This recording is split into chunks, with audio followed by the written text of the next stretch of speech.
the employability framework is that was the one I had it on Google Sheets, and that was like I had it pinned at the top because I was always looking forward to being able to like check another thing and fill up that meter even more. So I was like, I've got to max out everything else that I can to make myself as the most attractive candidate as possible and learn enough about all this other stuff, which led me to doing the course to where I'll know enough to where they can't hold it against me, even though I know I'm not going to be the most qualified person from a technical perspective.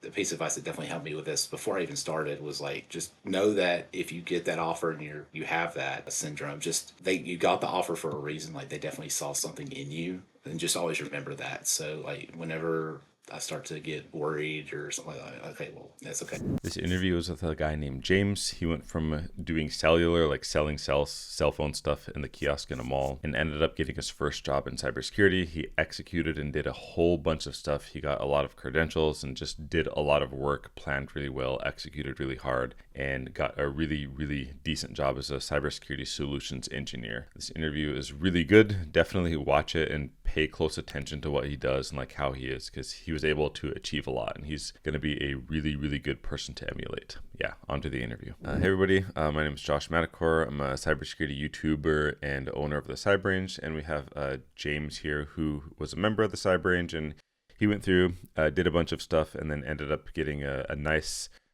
remote cybersecurity role, and he agreed to come on and talk to us about it. So thank you so much for joining us today. Thanks for having me, Josh. I appreciate it. Yeah. Did I get that right? It's like your first cyber role and it's remote. Yes, it is. Yeah, it's my first like full time gig. Oh, that's really awesome, actually. Yeah. Before you got this, do you mind doing, I guess, like a brief introduction of yourself and maybe like what you were doing before you actually Yeah. landed this role?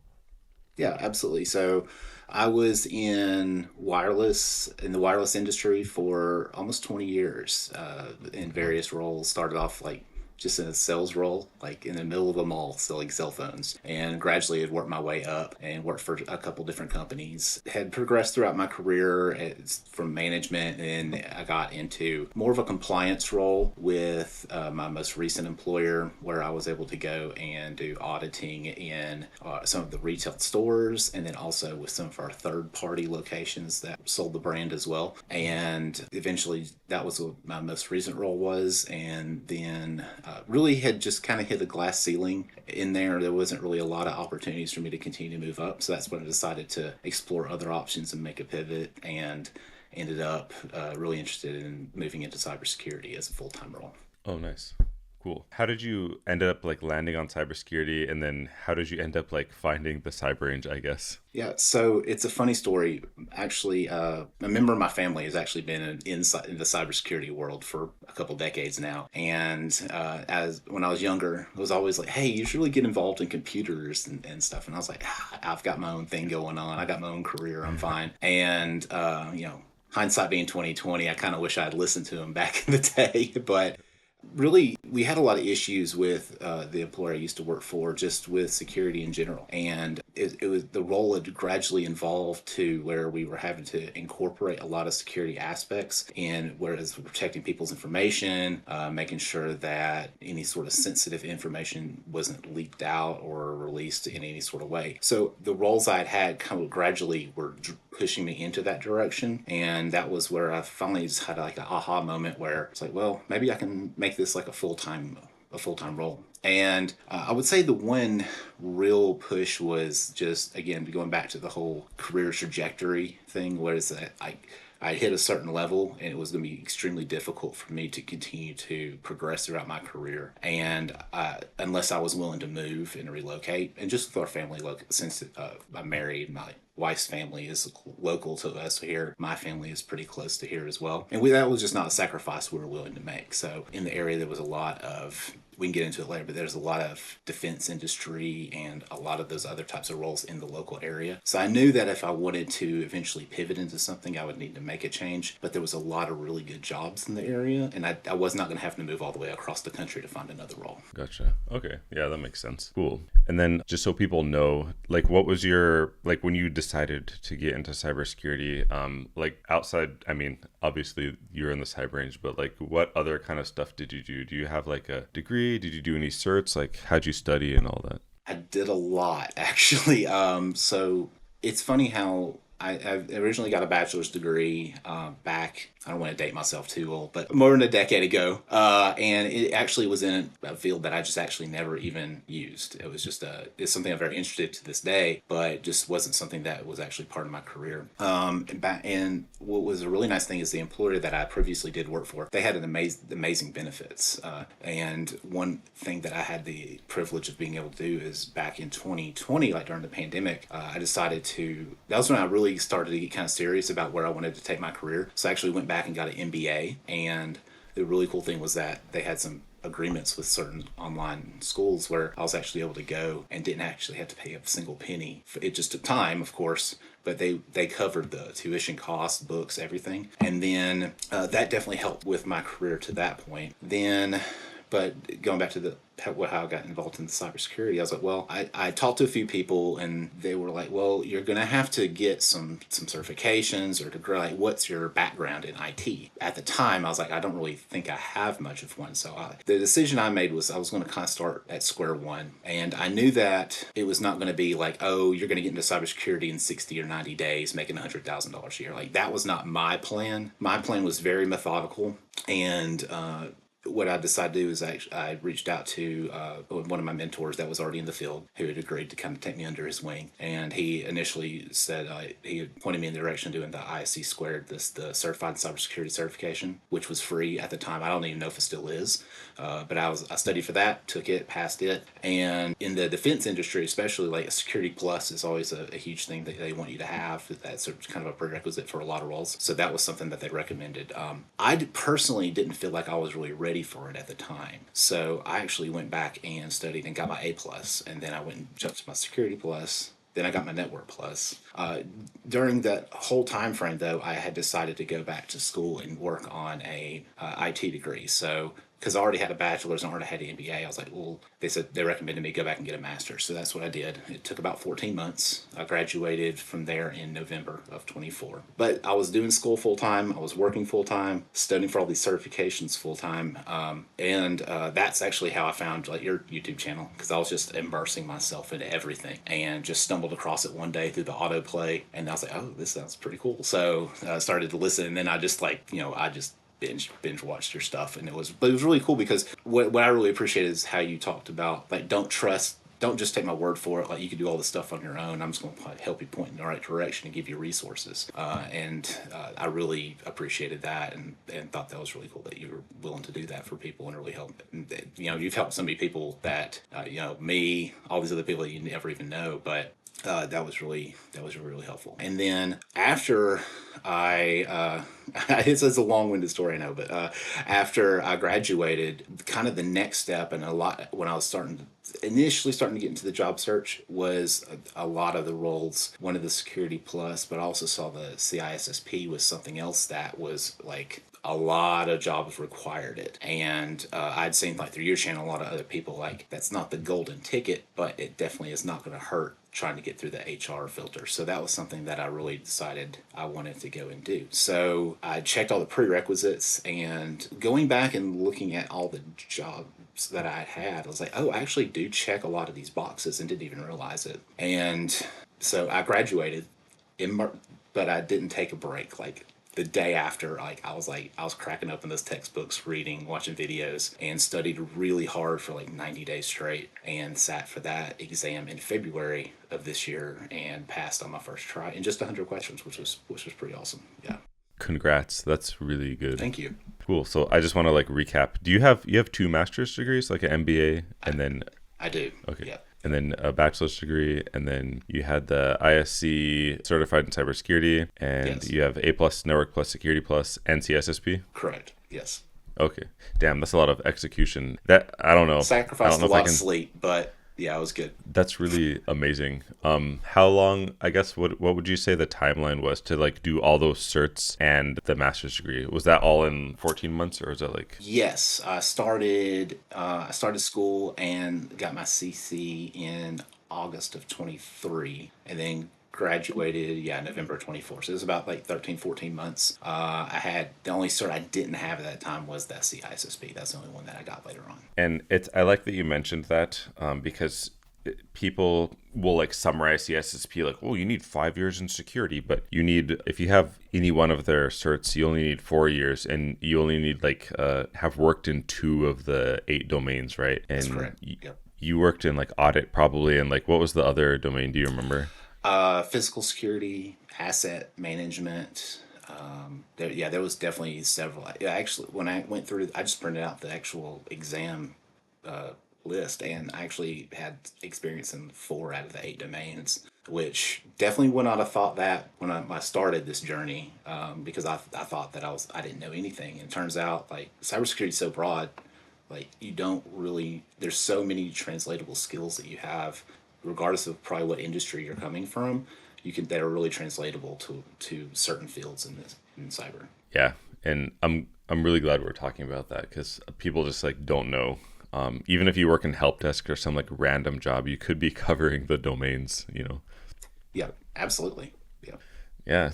So when you finished like CISSP, did you like, I guess, did you start applying to jobs right away, or were you already in the cyber range at that time, or how did that go?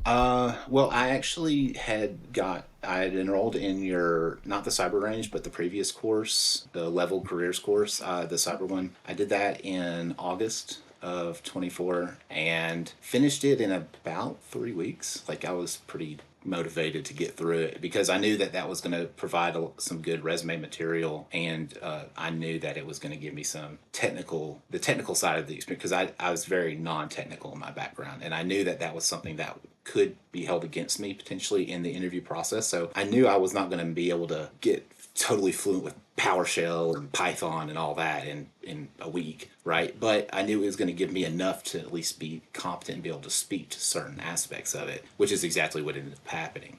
But I did that. Went through the building, the whole Azure program. I did that several times as you recommended, because I wanted to get more familiar with it and be able to speak to it, and did the put the whole projects on GitHub and all that. And it definitely came up during some of the interview processes as well because I was able to put the projects on the resume. As far as when I started actually applying for jobs, because I knew I was still studying for the CISSP. I actually didn't start applying probably until January of this year, and even then, it wasn't. I would.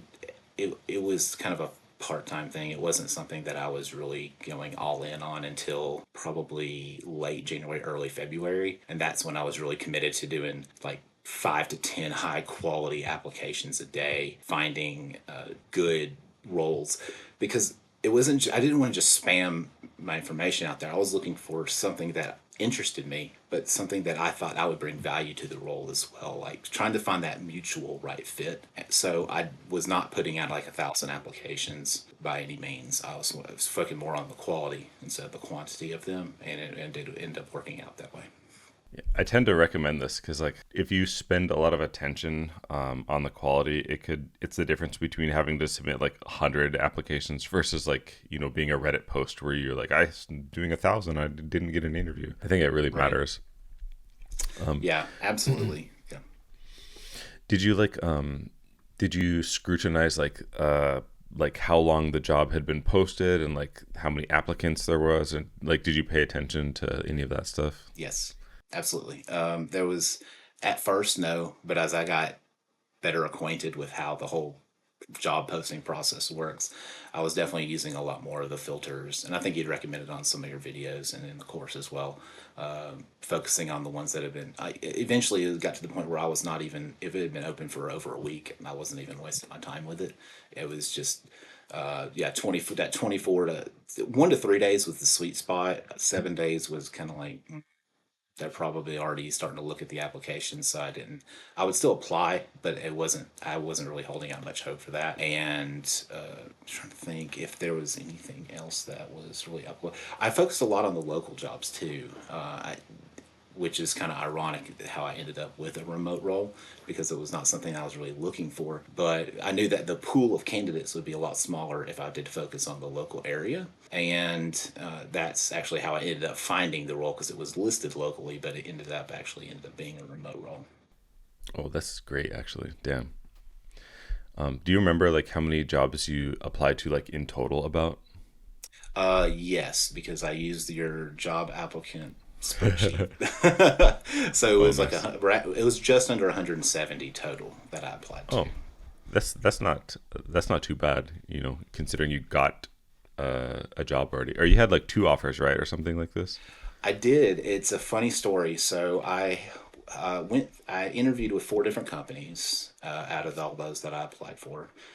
Had the typical, I went through, the first company was 3 rounds, and then they just ended up ghosting me, which, that happens. But I was like, okay. I got to the point where it was like meet the team. So I was like, okay, I was feeling pretty good about it. And then it just ended up not happening. But everything happens for a reason, because where I ended up was definitely a better fit than that would have been. So it worked out. I had another company that I interviewed just with HR. I never went through that, right? Never got past that point. The third company, I actually only interviewed with one. It was one round. It was a panel interview in person. All the other ones were remote, just for clarity. And one round, and then I didn't hear from them for about a month after that. So I kind of just written them off. I was like, okay, I'm not gonna hear anything. And then the fourth company I interviewed with was the one I actually ended up accepting an offer for, and that was 3 rounds. One was with HR, one was with the hiring manager, and the other one was a panel interview with some other members of the team. And ended up getting an offer from them,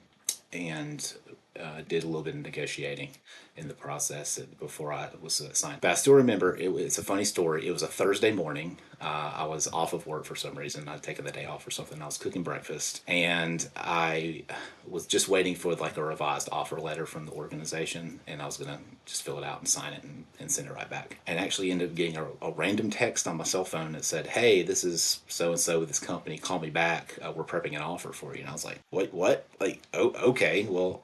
Because I hadn't sent it in yet. I was like, well, I mean, I got to hear what they have to say. So, but what's nice is the offer initially was lower than the one I was anticipating, but I'll say I had some leverage at that point because I already had one on the table, right? So I told him, I was like, oh, well, I've already got this. So, and it was the role I accepted again. It was remote. The one that came in at the last second, they ended up matching the offer, but it was going to be 5 days a week on site, and it was going to be about a 35-minute commute each way. So I was like, well, like the offer would have to be significantly better for me to consider that, as opposed to just walking upstairs and coming to my office and working from home. So ended up Yeah. declining that one pretty quickly, and then ended up sending in my acceptance for the one that I ended up and working for now. Yeah, that's great. Congrats on that. Thank you. Are you don't have to? Oh, you're welcome. You don't have to answer this. We can like cut it out. But are either of these Yeah. like a defense position? Like a They are no, not exactly. A lot of the roles I had applied to did say like you'd have to be able to get a security clearance, which I did not have at the time. If I did, it would have made things probably way easier. But it is I would say it's in the circle of the defense industry. So a lot, the title I have is a cybersecurity solutions engineer, and what I do is we partner with. I'm basically a consultant role where we go and partner with other companies that have to meet certain requirements in order to get government contracts. Specifically, they have to be compliant with NIST 800-171. So that's obviously it's not the classified section, like that would be like 53, but it's the unclassified information, and that's where that. So, yeah, to answer your question, yes, it is, but not like actually working for like a prime contractor or something like that. Gotcha. That makes sense. That's Yep. really interesting because I was thinking about like trying to position myself to do some kind of defense contracting with my company, and I did those like what is that CMMC, that 800 Yeah, that's exactly. Yeah. self assessment. Yeah, yeah, yeah. That's interesting. Wow. Yeah, that's exactly what we are as CMC. Yeah. Oh, very very cool. For those listening, you can go look that up.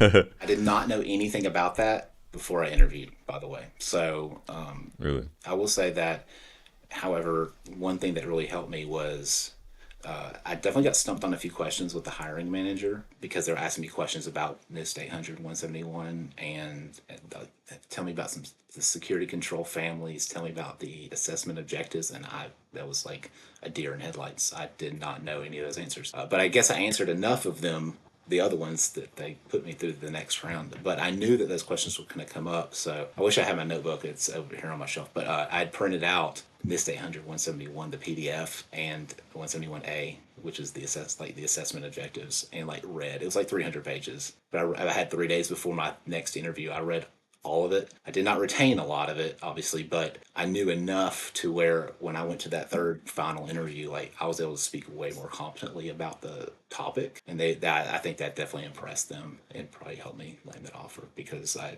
shown some initiative. That's really smart. And I think that's really good. And I've done something similar where I had like one interview and they asked me about something and I didn't know what it was. So I like Yep. really tried to read it. And it does impress them because it shows that like, you know, you're probably going to be proactive at work. I'm assuming they get this vibe, you know. Yep. So Yeah, good.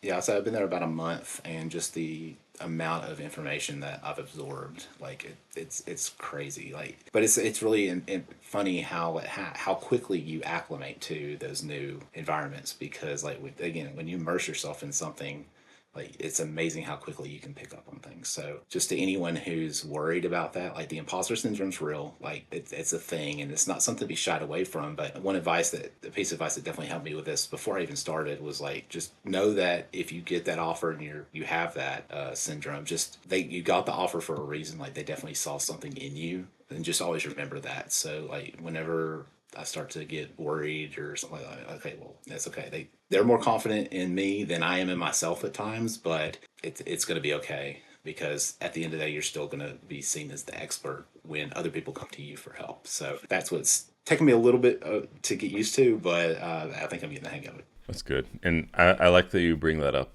because I think it's like really normal to have imposter syndrome. It shows that you're not like, you know, crazy, or at least you're like a hard worker or something because you got in that position, right? Like you said. And it means you have the ability to like at least research and execute, which is pretty much all that's required, you know, at work anyway.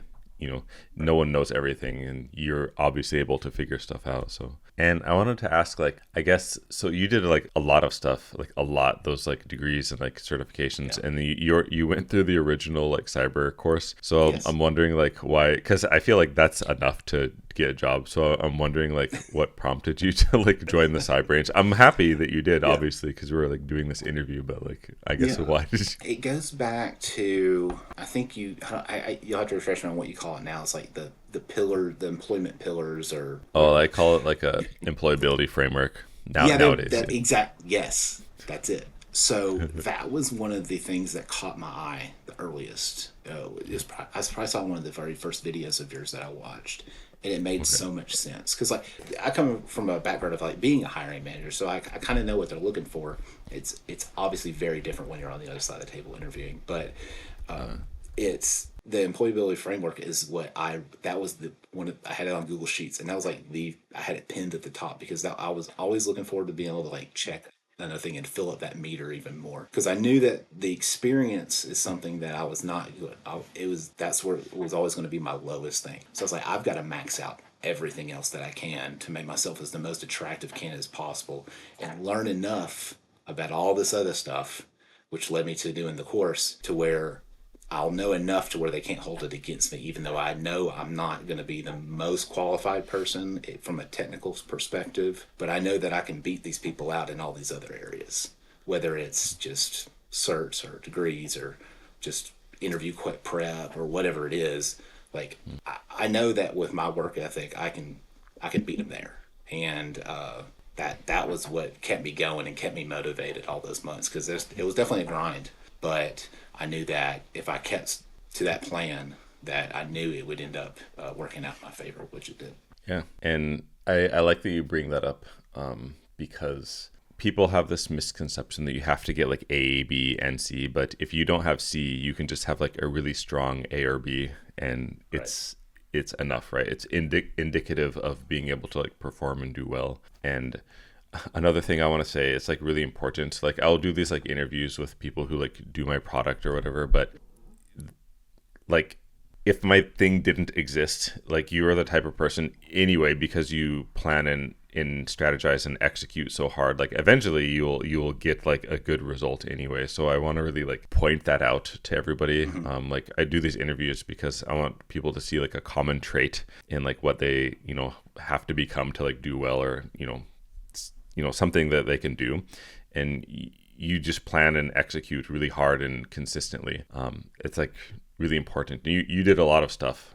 So like everybody watching, just like take note of that, I suppose. And I don't want to be like CyberRange, because it's not. It's just like a conduit for people who like execute really well, like you and other people who've gotten jobs. Yeah, I'll say the CyberRange is really cool. Like I really looked hard into doing it because it's not just one project. Like there's so many in there now, and you can really customize it to however what interests you.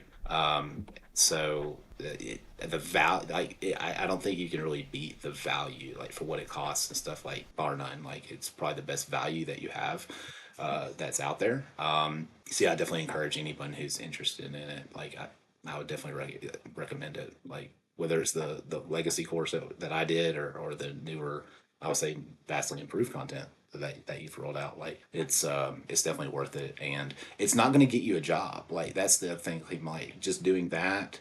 Like I personally don't feel like that. You say, oh, I did this. Like that's not going to get you a job. It's everything that you learn, and then all the stuff that you apply into applying for jobs and being able to do the interview process. Like that's what's going to get you the jobs. Just doing one project isn't going to do it. Like it's the whole package that you really have to embrace. Yeah, yeah, yeah. And thanks for shouting out the CyberRange. You don't have to do that, but I really, I'll take it, and I appreciate it. Yeah, yeah.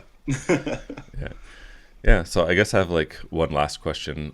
This doesn't have to be like related to me or like CyberRange or any of that, but just for the people who watching who want to do a career transition and get into cybersecurity, do you have like one piece of advice? It can be like mindset or like literally anything that you want to tell them.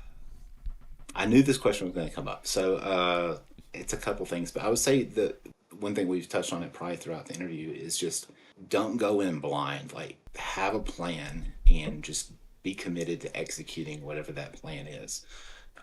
That I knew, like for me personally, like my plan was I have a good job, but I want to have future career growth, and I want to be able to make this career pivot without listening to all the people on Reddit who say, oh, you got to go back and do help desk and like start at the bottom. Like I was like, well, that's not going to be my story. Like I'm going to be the unicorn. I want to do something different, and I want to be able to make this career transition and at the same time like improve my quality of life, like improve everything for myself and my family. And so don't go in blind thinking like, oh, I'm going to get this cert, oh, I'm going to do this project, and that's going to be enough. Or I'm going to apply to 1,000 jobs with LinkedIn Easy Apply, and that's going to be enough. Because you're going to waste a lot of time, and then you're going to get frustrated, and then you're going to think, what am I doing wrong? Like, but if you go in, just follow the steps, have a plan, execute on the plan, and just follow the path that's been laid by not only like myself, but like all these other people that you've had a chance to interview that have gone through the program that you've laid out.